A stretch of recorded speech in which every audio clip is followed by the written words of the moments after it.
अल्फाज भी चाबी की मानद होते हैं।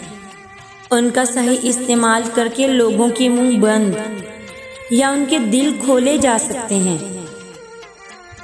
बाज़ दफ़ा रिश्तों को भी जिंदा रखने के लिए ग़िज़ा की ज़रूरत होती है, और रिश्तों की ग़िज़ा है प्यार, मोहब्बत और एहसास।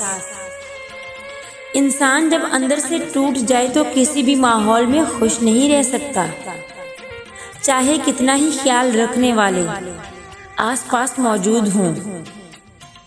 किसी से बदला लेने का मज़ा सिर्फ 2-4 दिन ही रहता है, लेकिन किसी को माफ़ करने का मज़ा सारी उम्र रहता है। दिल के रिश्ते किस्मत से मिलते हैं, दिल के रिश्ते किस्मत से मिलते हैं, वरना मुलाकात तो हज़ारों से होती है। झूठ इसलिए बिक जाता है क्योंकि सच खरीदने की औकात हर किसी की नहीं होती।